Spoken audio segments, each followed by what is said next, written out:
अंबरनाथमध्ये पुन्हा एकदा भटक्या कुत्र्याचा हैदोस पाहायला मिळाला आहे. एका 11 वर्षीय विद्यार्थिनीवर कुत्र्याने हल्ला केल्याची धक्कादायक घटना समोर आली. या घटनेमुळे शहरातील नागरिकांमध्ये भीतीचे वातावरण निर्माण झाले.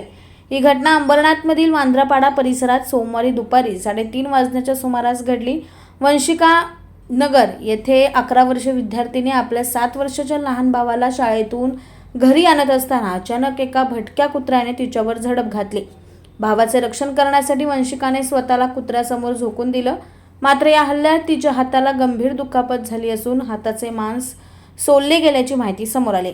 घटनेनंतर परिसरातील महिलांनी तत्काळ धाव घेत जखमी वंशिकाला जवळच्या छाया रुग्णालयात दाखल केलं. मात्र जखम गंभीर असल्याने आणि रेबीजची लस उपलब्ध नसल्यामुळे तिला पुढील उपचारासाठी सेंट्रल रुग्णालयात हलवण्यात आले.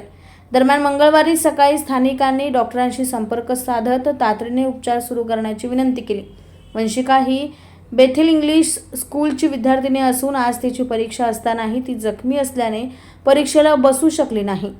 दरम्यान ही संपूर्ण घटना परिसरातील सीसीटीव्ही कॅमेऱ्यात कैद झाली असून या घटनेचे दृश्य अंगावर काटा आणणारे आहे. अंबरनाथ शहरात भटक्या कुत्र्यांची संख्या दिवसेंदिवस वाढत असून नागरिकांमध्ये भीतीचे वातावरण निर्माण झाले. लहान मुलाच्या संरक्षेचा प्रश्न ऐरणीवर आलाय. नागरिकांकडून आता भटक्या कुत्र्यांसाठी स्वतंत्र निवारागृह उभारण्याची मागणी जोर धरत आहे. तसेच भटके श्वान नियंत्रण, निर्बीजीकरण आणि लसीकरण मोहीम प्रभावीपणे राबवण्याची मागणी अंबरनाथ नगरपालिकेकडे करण्यात येत आहे. या घटनेनंतर तरी प्रशासन जागे होणार का, असा सवाल नागरिकांकडून उपस्थित केला जातोय.